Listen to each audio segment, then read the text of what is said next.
ಇಲ್ಲ, ನಿಮ್ ತೋಟದಲ್ಲಿ ಅದೇ ಜಾಗದಲ್ಲಿ ನೀವು ಬೋರ್ ಕೊರ್ಸಿದ್ರು ನೀರ್ ಬೀಳಲ್ಲ ಹಂಗೆ ಹಿಂಗೆ ಅಂತೆಲ್ಲ ಹೇಳಿದ್ರು. ಬೋರ್ಲಾರೇನು ಕೊರೆಯಕ್ಕಾಗಲ್ಲ ಅಂತ ಬಿಟ್ಟೋದ. ಅಷ್ಟು ನೀರ್ ಬಂದಿದೆ ನನಗೆ. ಬೋರ್ 800 600 ಗಿಡಕ್ಕೆ ಒಂದು 3 ರಿಂದ 4 ಗೇಟ್ ಒಳಗೆ ಅಟ್ ಎ ಟೈಮ್ ಹೊಡೆಯುತ್ತೆ ಬೋರ್. ತುಂಬಾ ಪ್ರಾಣಿಗಳಿದಾವೆ ಇಲ್ಲಿ. ಚಿರತೆ ಇದೆ, ಕರಡಿ ಇದೆ, ಕಿರುಬ ಅಂತ ಹೇಳ್ತಾರಲ್ಲ ಅವು ಕೂಡ ಇದೆ. ಕರಡಿಗಳು ತುಂಬಾ ಇದೆ, ನೀವೆಲ್ಲ ನೋಡ್ಬೋದು. ಬೆಟ್ಟಗಳೆಲ್ಲ ಕಾಣ್ತಿದೆಯಲ್ಲ, ಎಲ್ಲ ಕಲ್ಲಿನ ಗುಡ್ಗಳು.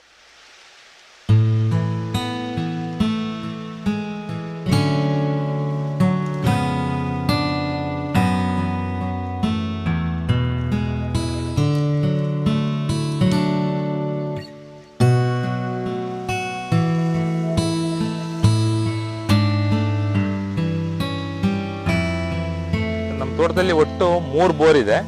ನಾನು ತೋಟ ಮಾಡೋಕೆ ಫಸ್ಟ್ ಒಂದು ಬೋರ್ ಕೊರ್ಸಿದ್ದೆ. ಅದು 1.5 ಇಂದ 2 ಇಂಚ್ ನೀರು ಬಂತು. ತುಂಬಾ ಅಡಿಕೆ ಗಿಡಗಳು ಆದ್ವಲ್ಲ, ಅವಾಗ ಇನ್ನೊಂದೆರಡು ಬೋರ್ ಕೊರ್ಸೋಣ ಅಂತ ಹೇಳಿ ಒಬ್ಬರ ಹತ್ರ ಪಾಯಿಂಟ್ ಮಾಡಿಸ್ದೆ, ಒಬ್ಬ ಪರ್ಸನ್ ಹತ್ರ ಪಾಯಿಂಟ್ ಮಾಡಿಸಿದೆ.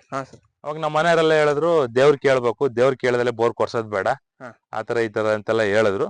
ಸರಿ ಆಯ್ತು, ನೀವ್ ಹೇಳ್ತೀರಾ, ದೇವ್ರ ಕೇಳೋಣ ಅಂತ ಹೋದ್ವಿ. ದೇವ್ರ ಹೆಸರು ಹೇಳೋದ್ ಬೇಡ, ಮನುಷ್ಯರ ಹತ್ರನ ಹೇಳೋದ್ ಬೇಡ. ಹೋಗಿ ಅವ್ರ ಹತ್ರ ಹಿಂಗೆ ಕೇಳಿದ್ವಿ, ಈ ತರ ಬೋರ್ ಪಾಯಿಂಟ್ ಮಾಡಿಸ್ ಬಂದಿದೀವಿ, ಈಗ ನಾವು ಬೋರ್ ಕೊರ್ಸ್ತಾ ಇದೀವಿ, ಯಾವ ತರ ನೀರ್ ಬರುತ್ತಾ, ಏನು ಕೊರ್ಸ್ಬೋದಾ ಏನು ಅಂತೆಲ್ಲ ಕೇಳಿದ್ವಿ. ಅವ್ರ ಏನ್ ಹೇಳಿದ್ರು, ನೀವ್ ಮಾಡಿರೋ ಪಾಯಿಂಟ್ ಅಲ್ಲಿ ನೀರಿಲ್ಲ, ಕೊರ್ಸ್ಬೇಡಿ, ಅಲ್ಲಿ ನೀರ್ ಬರಲ್ಲ ಅಂದ್ರು. ಅವಾಗ ನಮ್ಮ ಮನೆಯವರೆಲ್ಲ ಒಂಥರ ಬೇಜಾರಾದ್ರು. ಸರಿ, ಈಗ ನಾವು ಅಲ್ಲಿ ಪಾಯಿಂಟ್ ಬೇಡ, ಬೇರೆ ಕಡೆ ಪಾಯಿಂಟ್ ಮಾಡಿಸ್ತೀವಿ, ಅಲ್ಲಿ ಕೊರ್ಸ್ಬೋದಾ ಅಂತ ಕೇಳಿದ್ರು. ಸುಮಾರು 1.5 ಗಂಟೆ ದೇವ್ರ ಹತ್ರನೇ ಕೇಳಿದ್ರು. ಇಲ್ಲ, ನಿಮ್ ತೋಟದಲ್ಲಿ ಎಲ್ಲೂ ನೀರಿಲ್ಲ, ನಿಮ್ ತೋಟದಲ್ಲಿ ಅದೇ ಜಾಗದಲ್ಲಿ ನೀವು ಬೋರ್ ಕೊರ್ಸಿದ್ರು ನೀರ್ ಬೀಳಲ್ಲ ಹಂಗೆ ಹಿಂಗೆ ಅಂತೆಲ್ಲ ಹೇಳಿದ್ರು. ಅವಾಗ ನಮ್ಮ ಮನೆಯವರೆಲ್ಲ ಒಂಥರ ಡಿಪ್ರೆಷನ್ಗೆ ಹೋದ್ರು.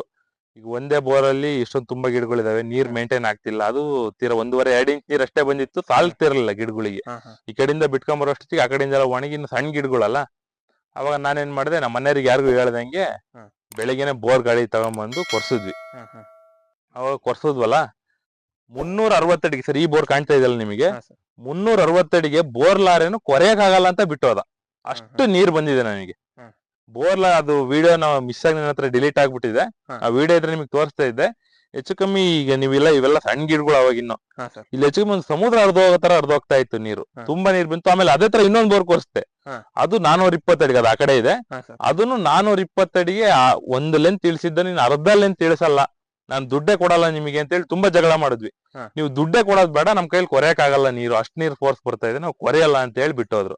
ಹಂಗೆ ಅದೃಷ್ಟ ಇದ್ರೆ ನೀರ್ ಬಿದ್ದೇ ಬೀಳುತ್ತೆ ಅಂತ ಹೇಳ್ಬೋದು ಸರ್.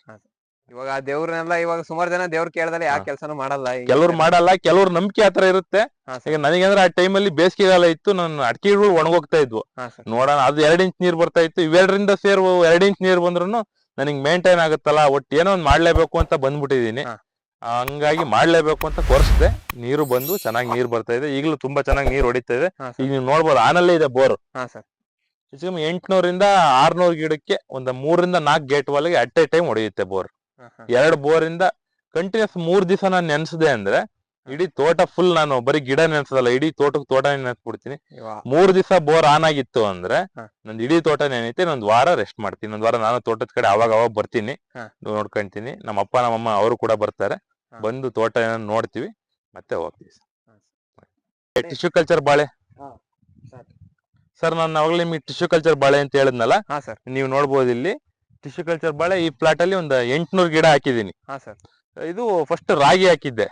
ರಾಗಿ ಒಂದ್ 2 ತಿಂಗಳು ರಾಗಿ ಆಯ್ತು. ನೀವು ಇಲ್ಲೇ ನೋಡ್ಬೋದು, ರಾಗಿನೂ ಇದೆ ನೋಡಿ. ರಾಗಿ ಎಲ್ಲ ಕೊಯ್ದು ರೆಡಿ ಇದೆ. ಅದನ್ನ ಇನ್ನೇನ್ ಮನೆಗೆ ತಗೊಂಡ್ ಹೋಗ್ಬೇಕಷ್ಟೇ, ಮಿಷಿನ್ಗೆ ಹಾಕ್ಸಿ. ರಾಗಿ 2 ತಿಂಗಳು ಆದ ತಕ್ಷಣ ರಾಗಿ ಒಳಗೆ ದಾಯ ಮಾಡಿ ಅಡಿಕೆ ಗಿಡ ಇವನ್ನ ಟಿಶ್ಯೂ ಬಾಳೆ ಹಾಕ್ದೆ. ಈಗ ಬಾಳೆ ಇವು ಸರ್ 15ರಿಂದ 1 ತಿಂಗಳಾಗಿದೆ ಬಾಳೆ ಹಾಕಿ. ನೀವು ನೋಡ್ಬೋದು. ಇನ್ನ ಇವನ್ನ ಕ್ಲೀನ್ ಆಗಿ ಮೇಂಟೈನ್ ಮಾಡಿದ್ರೆ ಕರೆಕ್ಟ್ 9 ರಿಂದ 10 ತಿಂಗಳಿಗೆ ಇವು ನಮಗೆ ಈಲ್ಡ್ ಕೊಡುತ್ತೆ ಸರ್. ಕರೆಕ್ಟ್ ಶ್ರಾವಣ ಟೈಮಿಗೆ ಬರ್ಬೋದು. ಇವು ಬಂದ್ರೆ ನಮಗೆ ಒಳ್ಳೆ ಲಾಭ ಆಗುತ್ತೆ. ಒಂದು 800 ಗಿಡ, 700ರಿಂದ ಒಂದು 800 ಗಿಡ ಈ ಬಾಳೆಯಲ್ಲಿ ಹಾಕಿದೀನಿ ಸರ್ ನಾನು. ಸರ್, ಇವಾಗ ನಾವು ಇಲ್ಲಿ ನೋಡ್ತಿದ್ದಂಗೆ ಸುತ್ತ ಗುಡ್ಡ ಮತ್ತೆ ಬೆಟ್ಟಗಳಿದಾವೆ. ನೀವ್ ಯಾವ್ದಾರ ಇವನ್ನೆಲ್ಲ ಇವಾಗ ಬಾಳೆ ಬರುತ್ತೆ, ಇವಾಗ ಬಾಳೆ ಹೆಂಗ್ ಪ್ರೊಟೆಕ್ಷನ್ ಮಾಡ್ತೀರಾ ಸರ್ ನೀವು? ಸರ್, ಈಗ ನಾನು ಫುಲ್ ನಮ್ದು 6 ಎಕರೆ ಏನ್ ಬೌಂಡ್ರಿ ಇದೆ, 6 ಎಕರೆಗೂ ಫುಲ್ ಫೆನ್ಸಿಂಗ್ ಮಾಡ್ಸಿದೀನಿ. ಫೆನ್ಸಿಂಗ್ ಮಾಡ್ಸೋದ್ರಿಂದ ಈಗ ಈ ಜಿಂಕೆಗಳು, ಕಡ, ಕಾಡೆಮ್ಮೆ ಇವ್ರ ಕಾಟನ ತಪ್ಪಿಸ್ಬೋದು.